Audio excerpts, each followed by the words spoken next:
Hi hello this is Krish. ఈరోజు నేను సమరసింహారెడ్డి గురించి చెప్పబోతున్నాను అనమాట. సమరసింహారెడ్డి ఎలాంటి సంచలనం సృష్టించిందంటే తెలుగు సినిమాని రెండు భాగాలుగా విభజించవచ్చు. ఒకటి సమరసింహారెడ్డి తర్వాత లేదా సమరసింహారెడ్డికి ముందు ఆ లెవెల్లో ఇంపాక్ట్ క్రియేట్ చేసిందనమాట. ఎందుకు ఈ మాట అంటున్నానంటే అప్పటి వరకు తెలుగు సినిమా ఇండస్ట్రీలో కామెడీ సినిమాలు వచ్చాయి, డ్రామా సినిమాలు వచ్చాయి, లేదంటే ఒక సెంటిమెంట్ సినిమాలు వచ్చాయి. కానీ ఫ్యాక్షన్ సినిమాలు రావటం అదే మొదటిసారి. అయితే చెంగాల వెంకట్రావు గారు ఒక సినిమా తీద్దామని నిర్ణయించుకున్నారనమాట. ఒక మంచి సినిమా తీద్దాము, ఒక పెద్ద సినిమా తీద్దామని చెప్పేసి నిర్ణయించుకున్నారు. ఆ సినిమా తీసేదేదో బాలకృష్ణ గారితో తీద్దాం అనుకున్నారు. బాలకృష్ణ గారితో ఎందుకు తీద్దాం అనుకున్నారంటే ఆయనకున్నటువంటి అంతకుముందు పరిచయాలు కానివ్వండి, లేదంటే వాళ్ళ క్లోజ్నెస్ కానివ్వండి, దానివల్ల బాలకృష్ణ గారితో ఆయన సినిమా తీద్దాం అనుకున్నారు. డైరెక్టర్ ఎవరా అని సర్చింగ్ చేస్తున్న టైంలో ఆయనకు వరుస విజయాలతో దూసుకెళ్తున్న బి గోపాల్ గారు కంటపడ్డారనమాట.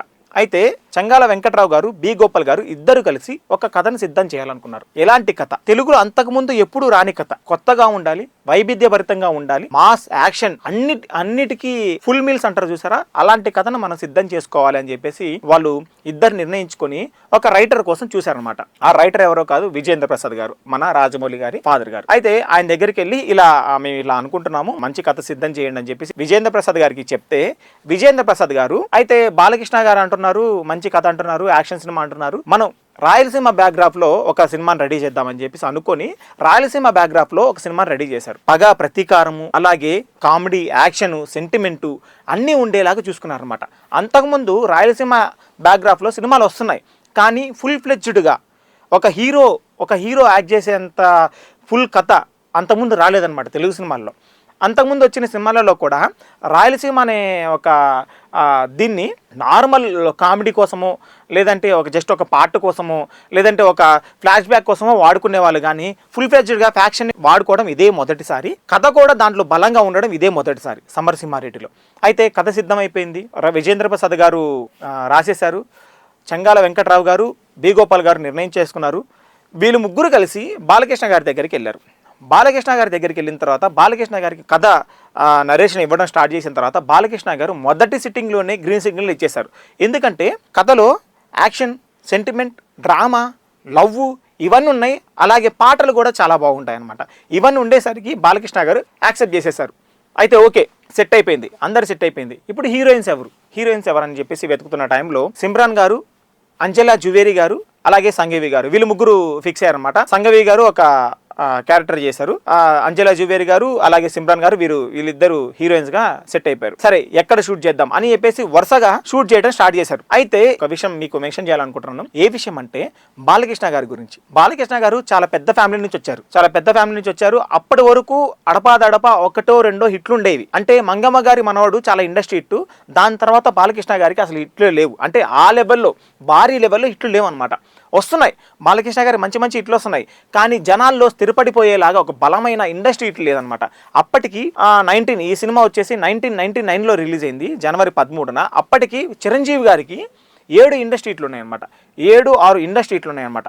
దగ్గర ఈయన పెద్ద ఇండస్ట్రీ నుంచి వచ్చారు, ఇండస్ట్రీ హిట్లు లేవు, ఒక ఇండస్ట్రీ హిట్ కోసం ఎదురు చూస్తున్నారు, ఒక మంచి సినిమా కోసం ఎదురు చూస్తున్నారు. ఆ తరుణంలో వచ్చిన సినిమా సమరసింహారెడ్డి. ఇలాంటి కథతో ఆయన ఓకే అన్నారు. కట్ చేస్తే సినిమా షూటింగ్ స్టార్ట్ అయింది.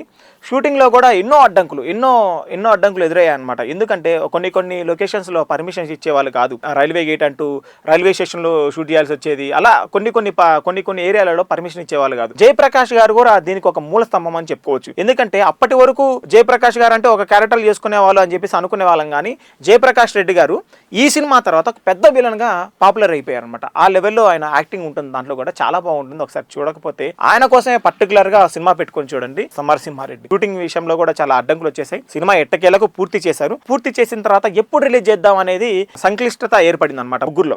ఒకటి బాలకృష్ణ గారు, ప్రొడ్యూసర్ గారు, బి గోపాల్ గారు, వీళ్ళు ముగ్గురు నిర్ణయించుకొని మనం సంక్రాంతి బరిలో దిగుదాం, ఒక పెద్ద హీరో వస్తున్నాడు, అయితే ఓకే మన సినిమా మీద మనకు ఫుల్ కాన్ఫిడెన్స్ ఉంది కదా, నమ్మకం ఉంది కదా, మనం చేద్దాము అని చెప్పేసి సంక్రాంతి బరిలో జనవరి 13న రిలీజ్ చేశారనమాట. ఏరియా వారీగా కొన్ని ఏరియాలలో 12 రిలీజ్ అవుతుంది, కొన్ని ఏరియాలలో 13 రిలీజ్ అవుతుంది. ఫుల్ ఫ్లెడ్జ్డ్ గా రిలీజ్ అయింది మాత్రం 13న. అయితే మొదటి షో నుంచే, అంటే మాక్సిమం మన సినిమాలు ఏం చూస్తాం, ఒక బాహుబలి దగ్గర నుంచి చాలా పెద్ద సినిమాలు ఫస్ట్ షోకి సెకండ్ షోకి అంత టాక్ బయటికి రాదు.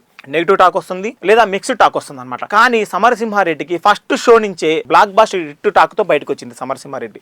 జనాలు వీలలు వేసుకుంటూ ఈరంగం ఆడుకుంటూ బయటకు వచ్చేసారు తండోపతండాలుగా. అంటే థియేటర్లో ఎంతమంది ఉన్నారో థియేటర్ బయట దానికంటే ఎక్కువ మంది జనాలు థియేటర్ బయట వెయిట్ చేశారు, టికెట్ల కోసం క్యూలో ఉన్నారన్నమాట. ఆ లెవెల్లో ట్రాక్టర్లు కట్టుకొని వచ్చేసి సమరసింహారెడ్డిని చూశారు జనాలు. అప్పటికి బాలకృష్ణ గారికి యూత్ లో ఫాలోయింగ్ ఉంది, అలాగే మంచి ఫ్యామిలీ నుంచి వచ్చారు, అన్నగారి ఫ్యామిలీ నుంచి వచ్చారని చెప్పేసి, అన్నగారి కొడుకు అని చెప్పేసి పెద్దవాళ్ళు కూడా బాలకృష్ణ గారిని ఇష్టపడటం స్టార్ట్ చేసిన సమయం అది. అయితే 1999 లో జనవరి 13న రిలీజ్ అయిన సినిమా బ్లాక్ బాస్టర్ హిట్ అయిపోయింది అనమాట. ఎంత హిట్ అంటే అప్పటి వరకు వచ్చిన సినిమాల అన్ని కలెక్షన్స్ ని ఇది బ్రేక్ చేసింది. బ్రేక్ చేసి ఇండస్ట్రీ హిట్ గా నిలిచింది. బాలకృష్ణ గారికి రెండో ఇండస్ట్రీ హిట్ అనమాట ఈ సినిమా. మంగమ్మ గారి మనవడు వచ్చింది, దాని తర్వాత ఆ లెవెల్లో హిట్ అయిన సినిమా మన సమరసింహారెడ్డి రిలీజ్ అయిన తర్వాత చాలా మంది రైటర్లు కానివ్వండి, డైరెక్టర్లు కానివ్వండి, ఈ కొత్త తరహాలో మనం కథలు రాయాలి, ఫ్యాక్షన్ ని జోడించాలి, హీరోకి అన్ని ఉండాలి, అంటే సెంటిమెంట్ చేయగల స్కోప్ ఉండాలి, లవ్ ఉండాలి, యాక్షన్ ఉండాలి, అన్ని ఉండాలని చెప్పేసి కొత్త డైరెక్టర్లు కొత్త కథలు ఎంచుకోవడం స్టార్ట్ చేశారు. అలాగా కొన్ని వందల సినిమాలు సమరసింహారెడ్డి తర్వాత సమరసింహారెడ్డిని అనుసరించుకుంటూ కొన్ని వందల సినిమాలు వచ్చాయి. బట్ సమరసింహారెడ్డి అంతగా ఆడలేదు. ఆ లెవెల్లో సమరసింహారెడ్డి ఇంపాక్ట్ క్రియేట్ చేసింది. ఈ సినిమాకి వచ్చేసరికి సినిమాలో కథాంశం పరంగా హీరో ఒక పెద్ద ఫ్లాష్ బ్యాక్ ఉన్న వ్యక్తి, తర్వాత ఆయన ఒక కొన్ని రీజన్స్ వల్ల ఒక హోటల్లో పనిచేస్తుంటారు. ఇది కూడా మనకు ఎప్పుడు తెలుస్తుంది, మిడిల్ ఆఫ్ ది స్టోరీలో తెలుస్తుంది. హోటల్లో పనిచేస్తుంటాడు, దాని తర్వాత అక్కడ లవ్ స్టార్ట్ అవుతుంది. వాళ్ళ కొంతమంది ఆడవాళ్ళు ఉంటారు, ఆ ఆడవాళ్ళకి అన్నయ్య అని చెప్పేసి తర్వాత తెలుస్తుంది. అంటే 10-15 నిమిషాలకి మనం ఇప్పుడు చూస్తున్నాం, 10-15 నిమిషాలకి ఒక స్క్రీన్ ప్లే బ్రేక్ని ఇవ్వాలని చెప్పేసి మనం ఇప్పుడు చూస్తున్నాం. కానీ సమరసింహారెడ్డిలో ప్రతి 10 నిమిషాలకి ఒక బ్రేక్ ఉంటుంది అనమాట, ఒక ఎలివేట్ అయ్యే సీన్ ఉంటుంది. అలాగా ప్రతి 10 నిమిషాలకి రివీల్ చేసుకుంటూ వచ్చారు. ఇది ఆడియన్స్ని నా భూతో నా భవిష్యత్ అని చెప్పేసి ఆడియన్స్ దానికి బ్రహ్మరథం పట్టారు. ఆ లెవెల్లో ఈ స్క్రీన్ ప్లే ఉంటుందన్నమాట.